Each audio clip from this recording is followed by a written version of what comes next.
할렐루야. 하나님은 저와 여러분을 사랑하십니다. 우리 하나님 좋으신 하나님이십니다. 전후좌우를 바라보시면서 주의 이름으로 환영하고 축복하겠습니다. 주의 이름으로 환영합니다. 축복합니다. 사랑합니다. 우리 사람들이 내려놓지 못하는 세 가지, 일명 삼불포가 있습니다. 삼자불포라, 자자로 시작되는 세 가지. 첫 번째는 자본입니다. 돈, 내려놓기 어렵습니다. 두 번째는 자식입니다. 내려놓기 어렵습니다. 세 번째는 자존심입니다. 내려놓기 어렵습니다. 사람들은, 특히 부모된 우리들은 셋 중에 하나 택하라고 하면 망설임 없이 자본도 내려놓고 자존심도 버리고 자식을 택합니다. 그래서 부모들은 자식 위해서라면 목숨 같은 자존심 팽개치고 불철주야로 등이 휘어지도록 일해서 자본 벌어서 자식 입히고 먹이는 거죠. 누구 때문에? 자식 때문에. 자존심 죽여가며 회사에서 일해서 월급 받고 자식 학원 보내고 과외시키고 외국까지 보냅니다. 왜 이렇게 자식 위해서 희생합니까? 자식을 사랑하기 때문이죠. 그래서 내 자식이 잘 되기를, 내 자식이 나보다 더 나은 삶을 살기를, 내 자식이 사람들에게 사랑받고 존경받고 인정받기를, 또 영향력 있는 사람이 되기를, 꼬리가 되기보다는 머리가 되고 밑에 있기보다는 위에 있기를, 꾸러 다니는 자가 아니라 나누는 자가 되고 손 벌리는 자가 아니라 베푸는 자가 되기를 가슴으로, 심장으로 간절히 원하기 때문에 부모들은 자식 위해서는 고생, 개고생도 죽어라고 한다. 그런 말이죠. 지난주에 세계에서 가장 건강한 가정, 유대인 가정, 세계에서 자녀 교육 가장 잘하는 가정, 유대인 가정이라고 말씀드렸습니다. 자녀 교육이라고 하면 그 열정이나 관심이 우리나라도 유대인 못지 않습니다. 그러나 우리나라가 결코 유대인 못 따라잡는 게 있습니다. 지난주에도 일부 말씀드렸지만 유대인들은 3살 때부터 히브리 알파벳 가르치고 성경, 토라라고 하는 모세 오경, 창세기, 출애굽기, 레위기, 민수기, 신명기 3살 때부터 철저하게 가르칩니다. 그리고 이 토라에 근거한 천문학, 보건위생, 해부학, 법률, 윤리생활까지 이 토라에 근거한 이러한 모든 학문들을 다루는 탈무드라는 것을 가르칩니다. 이렇게 어릴 때부터 성경 배우고 성경에 근거한 지식, 성경에 근거한 지식을 습득함으로써 자녀들이 성경 중심의 가치관, 성경 중심의 세계관, 성경 중심의 인생관, 이것을 갖도록 해준다는 거죠. 그들이 어릴 때부터 외우고 익힌 이 성경 말씀, 성경에 근거한 이 지식들은 그들의 모든 지식의 기반이 되고 그들의 삶의 기초가 되도록 한다. 그러니까 유대인을 이길 수가 없다. 그런 뜻입니다. 또 한 가지 우리나라가 유대인 따라잡지 못하는 게 있습니다. 그건 가정에서의 아버지 역할입니다. 유대인들의 부모, 특히 아버지는 안식일을 철저하게 지킵니다. 매 안식일마다 회당에 가서 예배하고 토라를 읽는데 반드시 아버지와 함께 갑니다. 그렇게 해서 1년 동안 5건의 율법서, 이 모세 오경을 완전히 통독하고요. 그리고 회당에서 돌아오면 자녀들과 토라에 대해서 이야기합니다. 누가? 아버지가. 그리고 한 주 동안 자녀들이 학교를 다니면 집에 오면 어떤 공부를 했는지 물어봅니다. 아버지가. 그래서 배운 말씀 가운데 잘못된 말씀이 있으면 고쳐주고 또 교훈할 말이 있으면 또 이야기해주고 또 안식일 저녁에는 식사 끝내고 나서 자유롭게 자녀들과 이야기하고 산책하고 가까운 친구들을 찾아가기도 합니다. 아버지와 함께 합니다. 엄마가 아니고. 유대인들은요, 안식일에 라디오 틀지 않습니다. 텔레비전 보지 않습니다. 술 마시러 가지 않습니다. 심지어 들로 산으로 여행 가거나 쇼핑 가거나 놀러 가지 않습니다. 철저하게 안식일은 성경 말씀 읽고 예배하고 가족과 함께 대화하고 독서하는 시간만 보냅니다. 여기서 우리는 유대인의 자녀 교육의 특징을 몇 가지로 요약할 수 있습니다. 첫 번째는 성경 말씀을 철저하게 가르친다. 성경 말씀. 두 번째는 하나님을 예배하는 안식일을 철저하게 지킨다. 세 번째는 그것을 어릴 때부터 인문학이 아니라 신학을, 말씀을 철저하게, 그리고 우리의 삶의 중심에 되시는 하나님을 예배해야 된다. 안식일을 철저하게 지키고 그걸 어릴 때부터, 그리고 그것을 누가? 부모가. 어디에서? 회당에서가 아니고 가정에서. 우리는 자녀 교육, 신앙 교육 그러면 전부 교회에다가 다 맡깁니다. 자녀 신앙 교육 잘안 되면 교회가 잘못 가르쳤다. 유대인들은 절대 그러지 않습니다. 유대인들은 자녀 교육, 신앙 교육을 회당에다 맡기지 않습니다. 가정에서 부모가 책임지고 가르친다. 그렇게 해서 길러낸 자녀들이 세계에 걸출한 인재들이 된다. 그런 뜻입니다. 여러분, 가정은 하나님이 세운 학교다라는 것이 성경의 가르침입니다. 성경은 하나님이 세운 학교가 뭐냐? 바로 가정이다.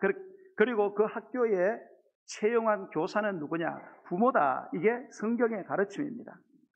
하나님은 당신의 자녀들을 당신의 말씀 안에서 잘 양육하라고 육신의 부모에게 맡겼습니다. 여러분, 자녀는 우리 자녀가 아닙니다. 왜요? 여러분이 원하는 자식을 낳을 수가 없잖아요. IQ 좋은 자식 낳고 싶죠. 여러분, 우리 부모님들 가운데 장애를 갖고 태어나는 자녀를 받아내야 되는 부모들이 있습니다. 다 누구나 비장애인의 자녀가 태어나기를 원하지. 장애인으로 누구 원하는? 내 뜻대로 안 되잖아요. 남자를 원하지만 여자가 나오기도 하고. 내 자식이 아니다. 하나님의 자식이다. 하나님은 당신의 자녀들을 하나님의 말씀 안에서 잘 양육하도록 누구에게 맡겼느냐? 부모된 우리에게 맡겼다. 그러므로 부모는 세상의 가치관, 세상의 인생관, 세상의 세계관에 대항하는 하나님의 가치관, 성경의 가치관을 자녀에게 심어줄 책임이 있고요. 그런 권위를 부여받은 사람이다 라는 사실을 꼭 기억했으면 좋겠습니다. 그러나 오늘날 사회가 산업화되고 분업화되면서 이제 하나님의 학교로서의 가정의 기능, 이거 거의 다 사라지고 있다. 안타까운 일이 아닐 수가 없습니다.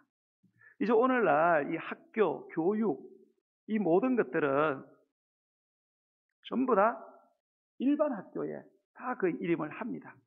예, 일반 학교, 공교육, 그리고 일반 학원, 사교육에다가 전부 다 맡기고, 하나님은 가정이 교육의 현장, 가정이 진짜 학교의 역할을 하기를 원하셨는데, 오늘날 그리스도인의 가정들조차도 이제는 가정이 학교의 기능을 완전히 상실하고 교육의 기능이 없어지고 모든 교육을 다 일반 학교에다가 그리고 학원에다가 갖다 맡기고 그게 잘 될 줄로 그렇게 착각을 하고, 그럼 가정은 뭐냐?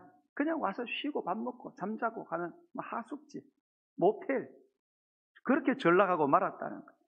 한국 사회의 비극은 부모가 더 이상 교사이기를 포기했다는 것입니다. 뭐 자녀들 어릴 때부터 인식이 되면 전부 다 어린이집으로, 어린이집, 유치하니까 유치원으로, 학교로, 학원으로 내모읍니다. 부모는 뭐 하느냐? 학비 조달하는 사람, 그리고 생활의 편리를 도모해주는 뭐 아저씨, 아주머니, 이런 노릇밖에 못하고 있는 실제입니다.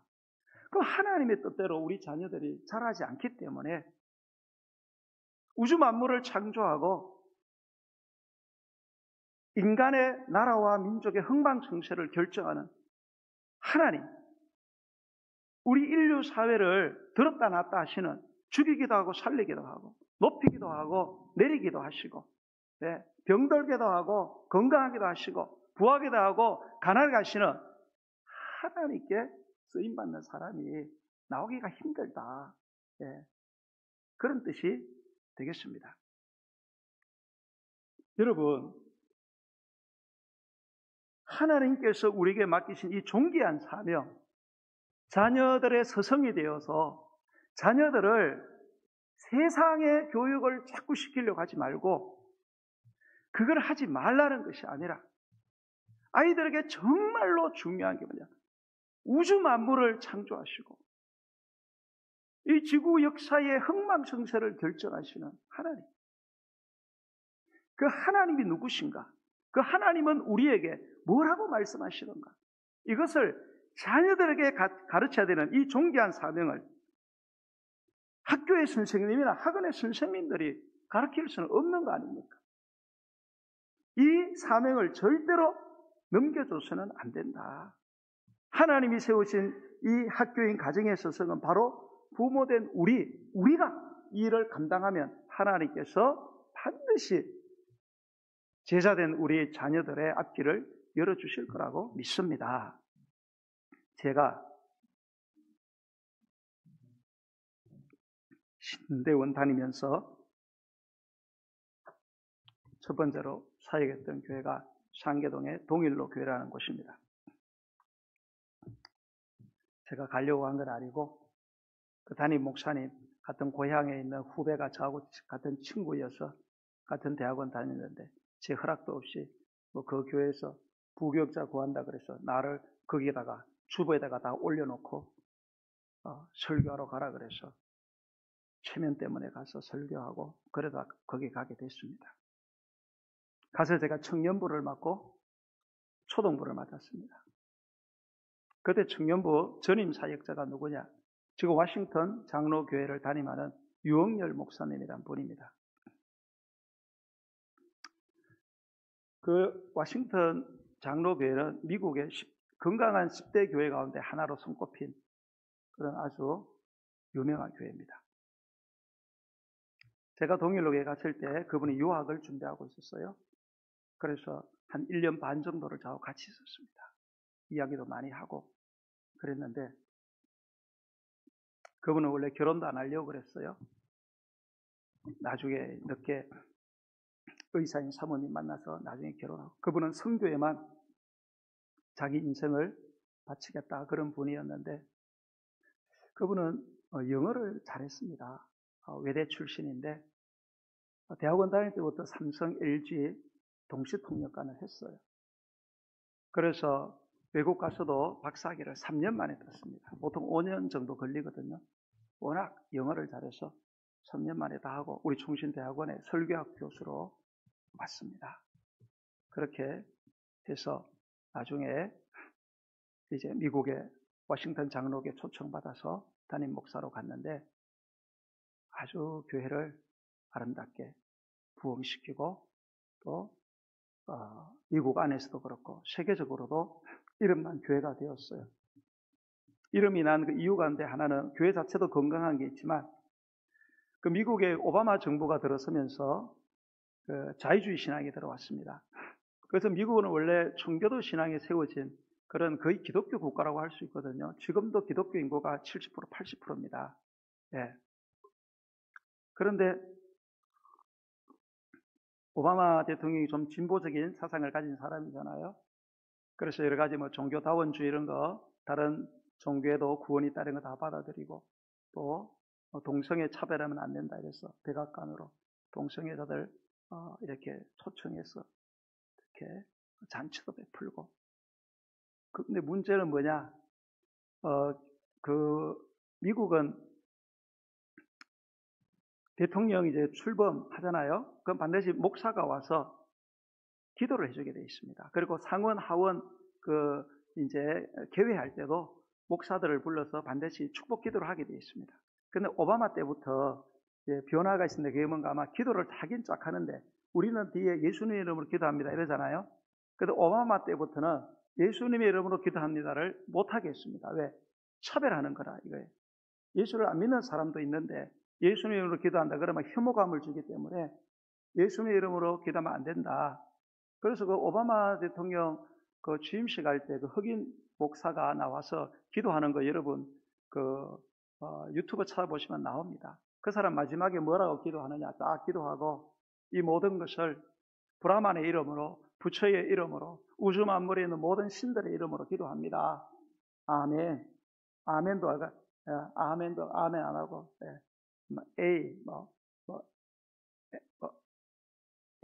우먼, 맨 이런 식으로 이상하게 했습니다. 제가.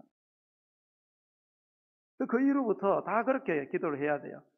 그리고 기도하는 목사들의 기도문 원본은 반드시 그 전날 백악관의 비서한테 대통령 비서한테 그거를 보내서 점검을 받게 돼 있어요. 그리고 그 안에 그런 종교적인 혐오감을 주는 그런 단어나 문구가 있으면 수정을 합니다. 예수님 이런 거 다 빼버리죠, 당연히.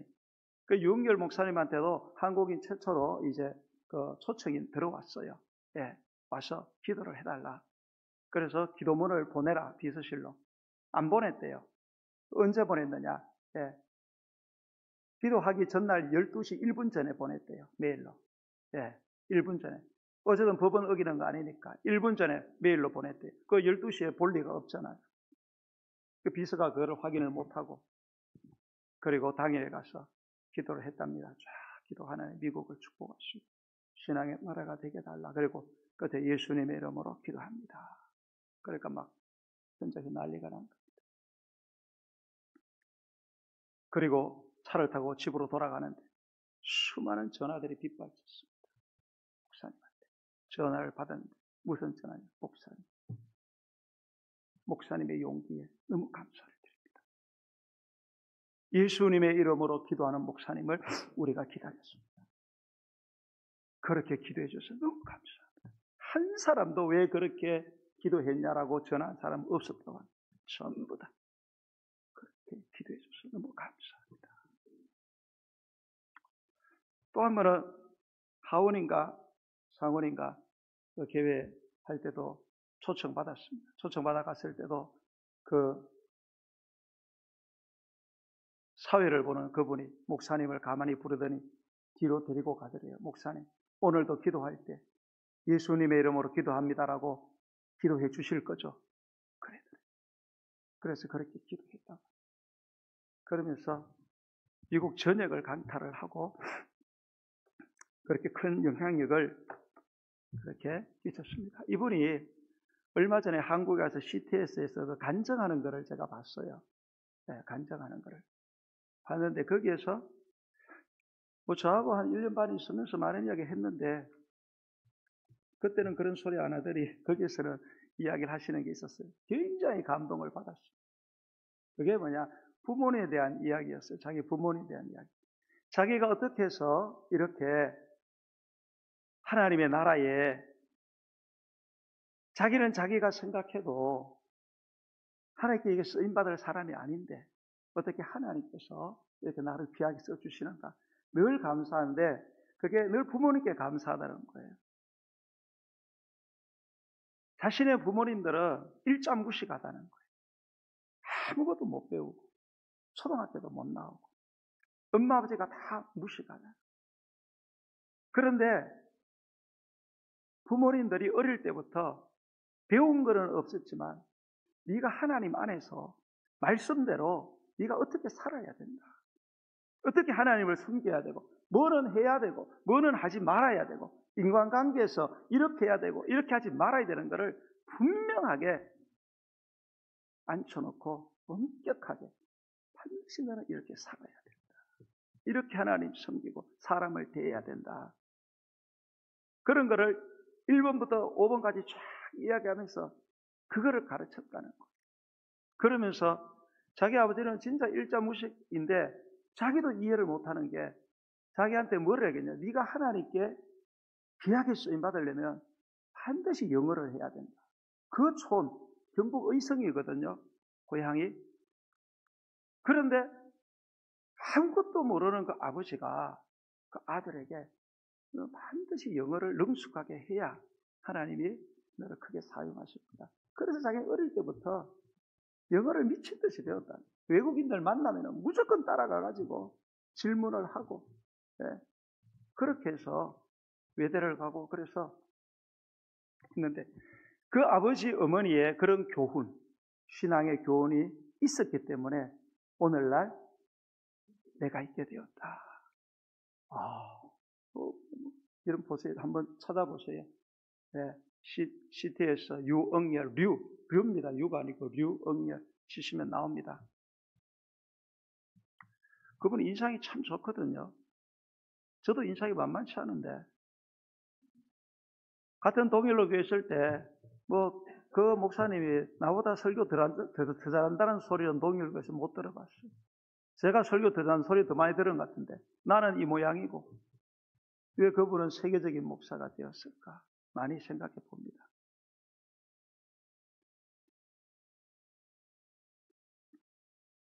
이런 말하면 누워서 침 뱉는 격이지만 저는 제가 신앙생활 하면서 지워지지 않는 몇 가지 이미지가 있습니다. 그 중에 이제 부모님에 대한 이미지, 아버님에 대한 이미지입니다. 저는 아버님 때문에 예수님을 믿었습니다. 아버님은 거의 독재였기 때문에 갑자기 어느 날 촌의 마을에 교회가 개척되면서 무슨 바람이 불었는지 성령의 바람이 불었겠죠. 우리 집안은 다 교회 간다. 그래서 무조건 갔습니다. 안 가면 난리 나니까.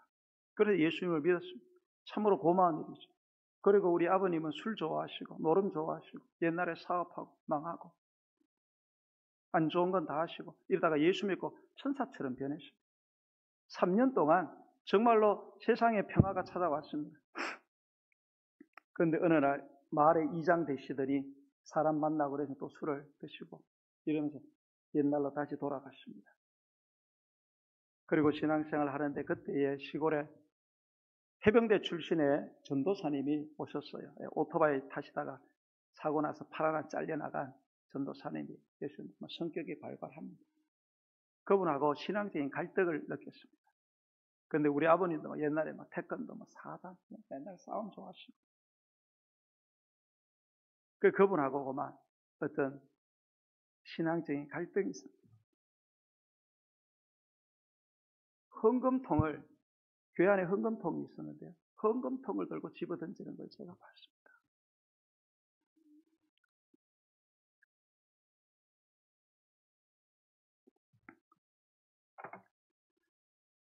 어린 마음에 제 부친이 헌금통을 막 전도사님과 몸싸움을 하다가 집어던지는 모습을 보면서 어린 마음에 이런 생각이 들었어요. 저거 벌 받겠다. 이런 생각이 들었어요.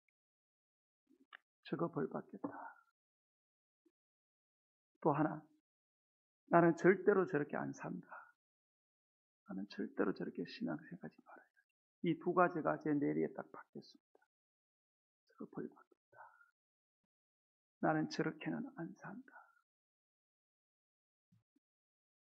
우리 아버님은 갑자기 폐암이 왔습니다. 3개월 만에 고통 가운데 돌아가십니다.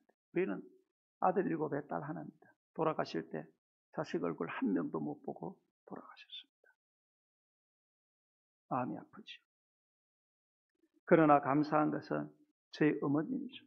어머님은 아버님한테 평생 고생하시다가 돌아가시고 살만하니까 중풍 오시고 굉장히 힘든 과정을 사셨습니다. 그래도 이분은 모든 것을 교회 줍니다. 자기의 생긴 모든 돈은 다 교회에다가 다 갖다 놨죠. 목회자 섬기고 그렇게 불편하고 집에 계실 때도, 그리고 요양원 계실 때도 저는 어머니 입에서 하나님 불평하는 소리 한 번도 들어본 적이 없어요. 어떨 때는 요양원에 담임하는 교회 목사가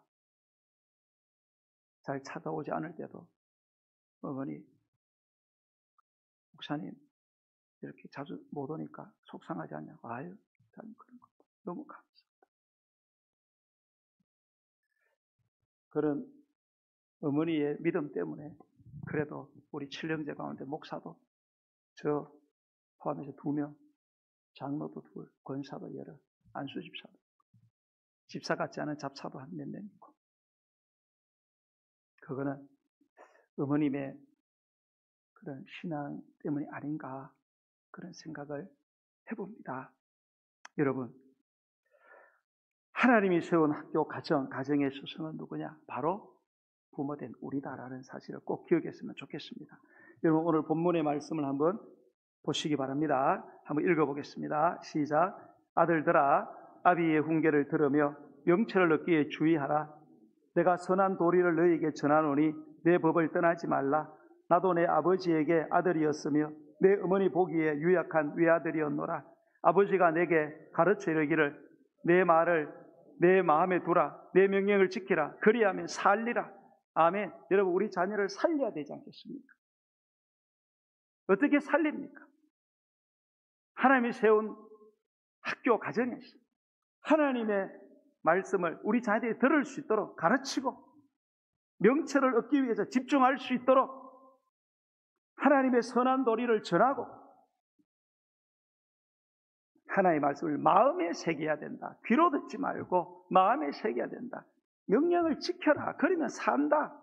라는 것을 가르쳐야 합니다. 여러분, 여기 할머니, 할아버지들 계신데 손자, 손녀들, 여러분들이 얼마든지 훌륭한 손자, 손녀들을 만들 수 있습니다. 여러분들이 말씀으로 아이들을 가르칠 수 있다면 충분히 그럴 수 있다. 여러분, 최효찬 씨가 쓴 세계 명문가의 자녀 교육이라는 책에 보면 세계적인 명문가들의 자녀 교육 공통점 8가지가 있는데요. 부모와 관계된 3가지를 제가 소개해 드리겠습니다. 전에도 한번 말씀드린 적이 있는데 말씀 또 드리겠습니다. 첫 번째, 세계적인 명문가들은 부모가 평생 멘토 역할을 했다. 이게 무슨 말인가 하면 자녀 교육의 본보기가 되었다라고 기록하고 있습니다. 부모는 겉과 속이, 말과 행동이 일치하는 신앙으로 자녀들에게 본을 보여줘야 된다. 만약에 우리 자녀들이 우리의 교회 생활에, 신앙 생활에 거부감을 느끼고 대항한다면 그 이유는 부모된 우리의 신앙이, 우리의 믿음과 행동이 일치하지 않는 것에 있다. 우리의 자녀들은 우리의 말하는 것을 듣고 배우지 않는다. 그들은 우리의 행위를 보고 우리의 신앙을 판단한다. 올바른 부모의 신앙 행위만이 세계적이고 성공적인 명문 자녀를 길러낸다. 이렇게 되죠. 두 번째로는 자녀들에게 뿐만 아니라 사회적으로도 존경받도록 노력하는 부모 밑에서 훌륭한 자녀가 나온다. 저는 늘 우리 교회가 3대가 신앙생활하는 교회가 됐으면 좋겠다. 이게 제 소원입니다. 여러분, 우리나라에 걸출한 교회들 있죠. 통합체계, 장로교, 영락교회, 쇠문안교회, 우리 합동체계, 충형교회, 내노라는 교회들입니다. 이 교회들은 거의 다 60대 이상입니다.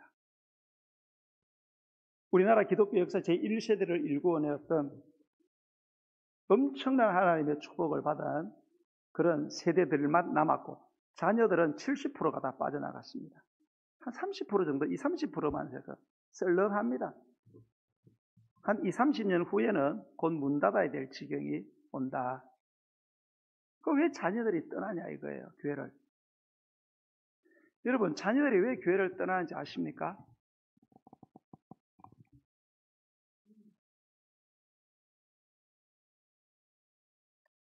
부모들 때문입니다. 여러분, 자녀들이 교회 생활을 하는데 우리 자녀가 사람들에게 칭찬받고 인정받고 박수를 받으면 나만 나올 뿐만 아니라 다른 사람까지 데리고 옵니다. 그러나 내 부모가 사람들이 입에 오르내리고 자꾸 안 좋은 일로, 안 좋은 소리 듣고 그러면 자식도 얼굴이 뜨끈뜨끈해지잖아요. 그러니까 나올 수가 없습니다. 있을 수가 없어요. 그렇기 때문에 우리가 3대가 신앙생활 잘 하려면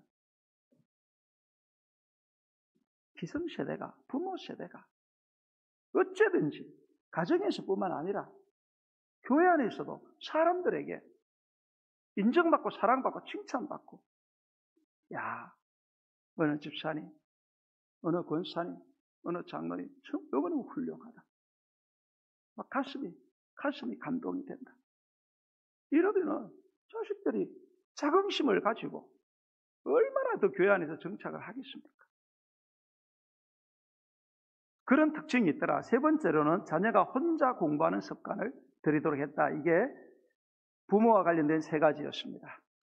여러분, 미국 가정사역연구소, 미국 경우지만 그 가정사역연구소에서 자녀들이 부모 때문에 교회 떠나는 10가지 이유, 이거를 말씀드린 적이 있는데 중요하니까 한 번 더 말씀드리겠습니다. 물론 미국의 경우지만 첫 번째, 주일이나 교회 행사를 무시하고 여행 떠날 때, 두 번째, 예배 시간에 시계를 몇 번씩 쳐다볼 때, 세 번째, 자녀 앞에서 목회자의 허물을 이야기할 때, 네 번째, 11조와 헌금을 제대로 하지 않을 때, 다섯 번째, 교회에 대한 애착심이 없을 때, 여섯째, 예배 시간에 지각할 때, 일곱 번째, 문제가 생길 때만 불규칙하게 기도할 때, 여덟 번째, 여러 가지 핑계로 교회 봉사를 하지 않을 때, 아홉 번째, 자녀들을 교회에 오래 있지 못하게 할 때, 열 번째, 실천보다 말만 앞서올 때.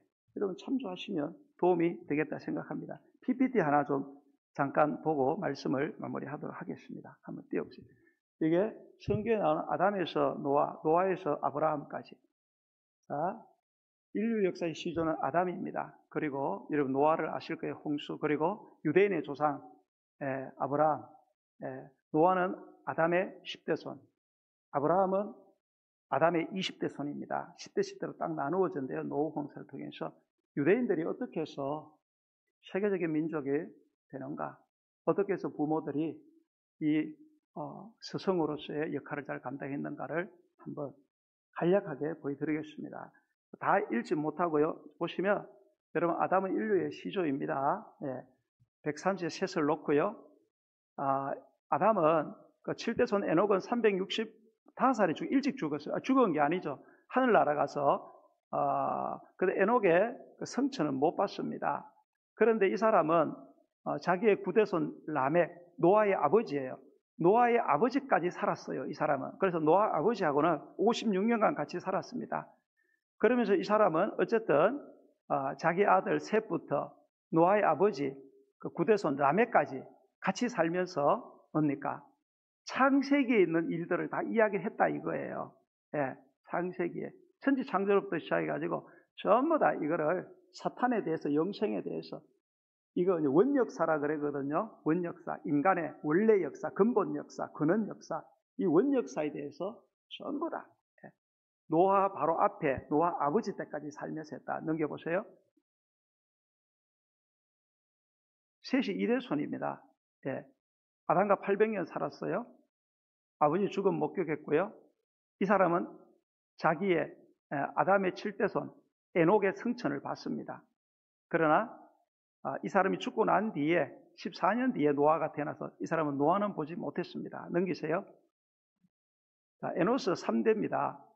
아담과 695년 살았어요.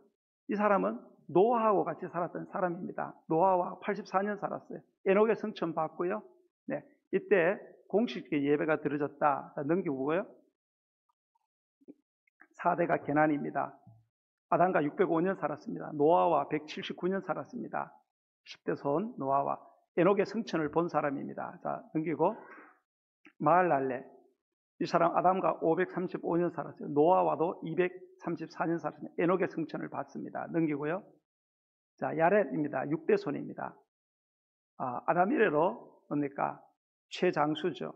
뒤에는 또 더 오래 사는 사람이 있지만 이때까지는 962세로 제일 오래 살았고요. 아담과 470년 같이 살았고 노아와 366년 같이 살았고요.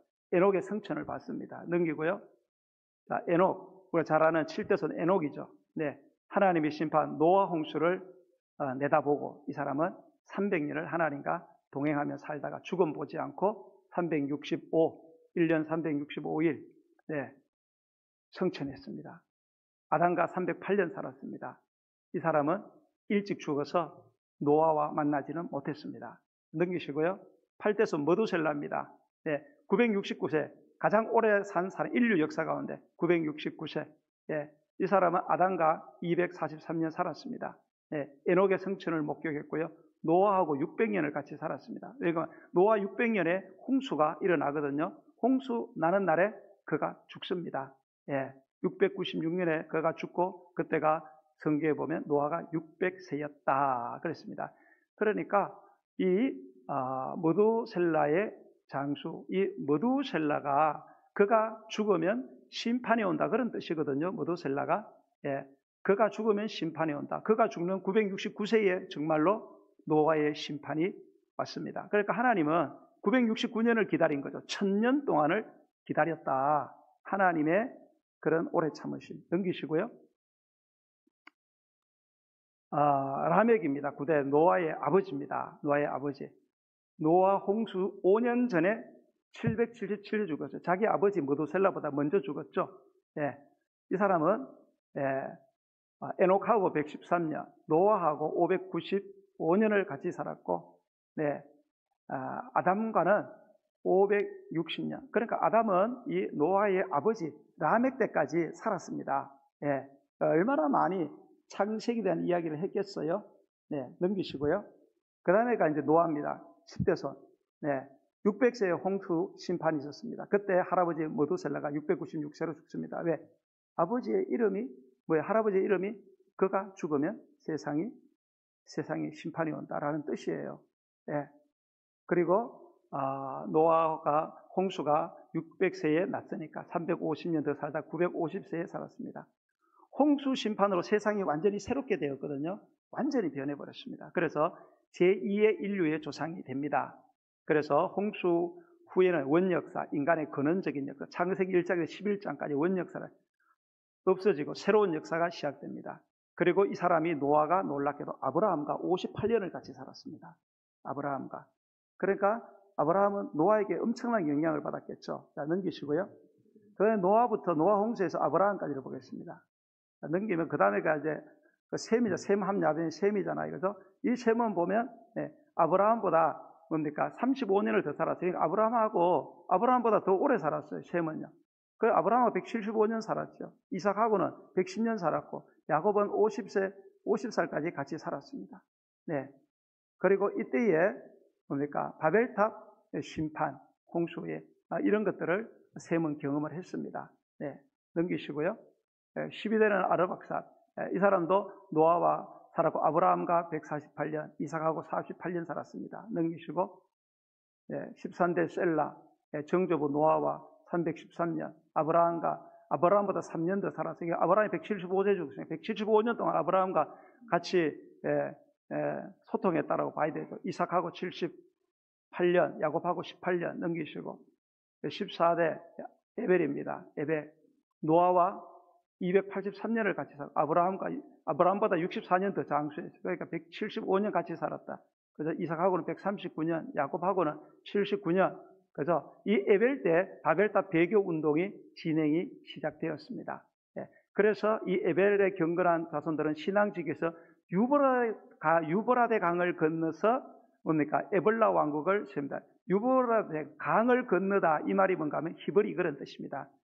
히브리. 그 히브리라는 말이 강을 건넌 민족 그런 뜻입니다. 유브라데에서 메소포타미아 문명이 시작이 되고 거기 우러 이런 거, 우리가 흔히 말하는 이제 수메르 문명 이런 것들이 되죠. 자, 넘기시고, 그 다음에 그 아들 벨렉 때부터는 수명이 갑자기 200대로 떨어지게 됩니다. 어쨌든 에벨은 히브리어, 강을 건넌 민족 어원이 똑같고요. 그래서 하나님께서는 이 아브라함을 유브라데강을 건너 지하의 땅 갈대아 우르에서 이주하게 합니다. 넘기시고요. 15대가 벨렉입니다. 이게 이제 중요한데요. 벨렉이 아버지 아벨보다는 갑자기 수명이 반으로 줄어듭니다. 200대로 갑자기 239세에 죽잖아요. 왜 그런가 하면 4번에 보시면은 이때의 세상이 나뉘어졌다 이렇게 되어 있습니다. 이건 벨레게 시대에 바벨탑으로 언어가 혼란해지고 인류가 분산되었다. 성경에 바벨탑 사건 나오잖아요. 그때 언어가 하나였거든요. 그때 언어가 여러 개 생기면서 전 지역으로 다. 원래 여러분 인간은 지금의 그 메소포타미아 지역, 거기에 지역 있잖아요. 이라크 남부. 고기가 원래는 인류가 고기만 살았습니다. 고기만 살다가 바벨탑 사건으로 하나님 대적하다가 언어가 분산되면서 민족이 파생되고 그때부터 전 세계로 갈라지기 시작합니다. 그때가 2300 몇 년경이거든요. 그래서 전 세계로 떠져요. 우리나라 고전이 2333년입니다. 바벨탑 사건은 2350 몇 년이거든요. 그러니까 이때 언어가 분산되면서 각 지역으로 가서 그래서 황하 문명, 인더스 문명, 그다음에 나일가 애굽 문명 이런 것들이 생겨나는 거예요. 그렇게 해서 다 분산이 된 겁니다. 자, 어쨌든 벨렉 시대에 그렇게 되었는데 넘겨보시고요. 근데 이 벨렉은 이렇게 수명이 갑자기 반으로 줄어드는데 그 이유가 뭔가 하면 벨렉이 이 바벨탑을 쌓는 일에 동참한 것으로 하나님께 크게 범죄한 것으로 볼 수가 있습니다. 그러니까 벨렉 때부터 경건한 자손들의 타락이 시작되었다. 그렇게 보는 거죠. 자, 넘기시고요. 그 다음에 르우 16대, 노아와 219년 살았습니다. 넘기시고, 스룩 17대, 이 사람도 노아와 함께 살았는데요. 계속 죄를 짓는 거죠. 이름이 활이에요. 전쟁을 의미하고요. 자기의 그 힘과 능력을 활에 의지해서 그렇게 살아가는 그런 자로, 타락한 자로 보는 거죠. 그 다음에 넘기고 18대 나홀입니다. 나홀은 148세에 죽었어요. 20대 족장 가운데 가장 짧은 생애를 살았고요. 그러나 노아가 148년 살았습니다. 자, 그 다음에 아브라함의 아버지 넘기세요. 19대 데라입니다.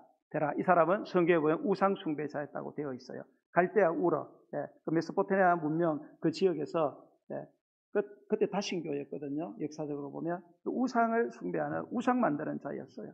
그래서 하나님께서 그를 이제 떠나게 하는 거죠. 어쨌든 데라의 죽음으로 이제 바벨탑을 쌓던 그 하나님을 반역하는 그런 소리들이 잦아들기 시작을 했습니다. 그리고 벨렉부터 시작된 이 데라까지의 이런 육체적인 신앙의 냄새들이 서서히 사라지기 시작하고 아브라함이 등장을 하게 됩니다. 그리고 자, 넘기세요. 아브라함이 20대 유대인의 조상입니다. 이 사람이 유브라데 강을 건너서 히브리 민족의 조상이 되는 거죠. 그래서 예수 그리스도의 족보의 첫 번째 인물이 되고 유대인의 조상뿐만 아니라 세계 만국에서의 믿음의 조상이 된다. 넘기시고요.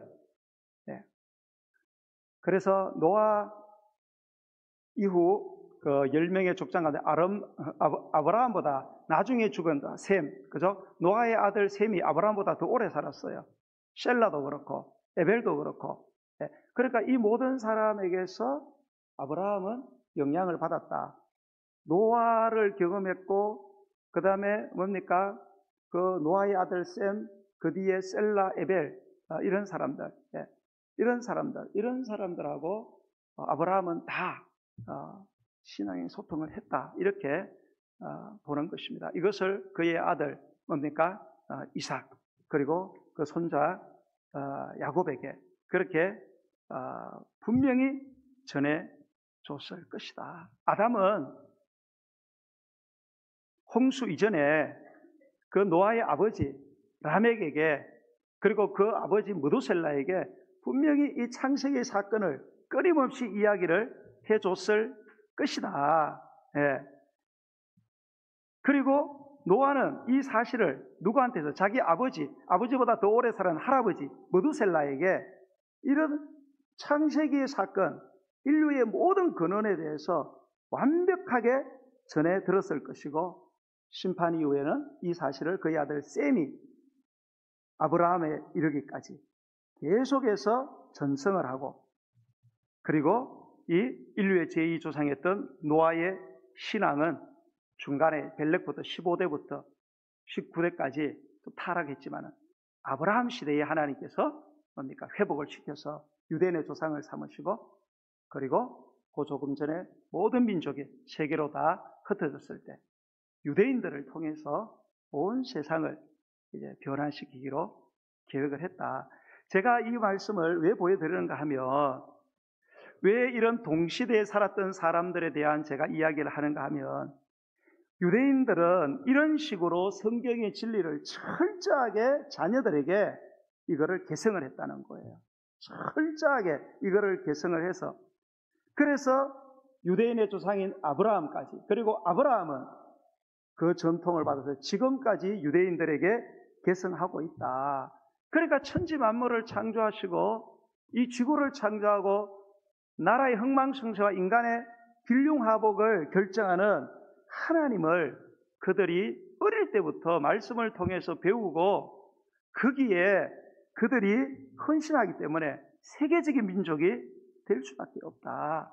그래서 우리는 오늘날 정말로 인류에서도, 인간의 역사 속에서도 정말로 세상 나라의 인재를 길러내고 하나님 나라의 훌륭한 일꾼들을 세우기 위해서는 세상의 학문도 필요하지만 더 근본적으로 우선적으로 하나님의 말씀에 달려있다는 사실을 꼭 기억하고, 우리 부모들이 힘들지만 지금부터라도 늦었다고 생각하지 말고 이 하나님의 말씀을 먼저 알고 배워서 이거를 가르쳐야 된다. 어릴 때부터 철저하게.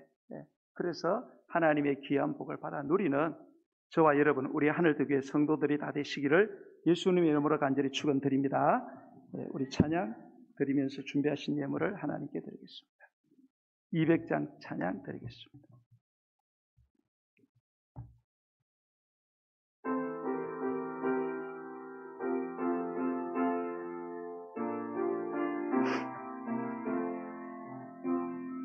달고 오묘한 그 말씀, 생명의 말씀은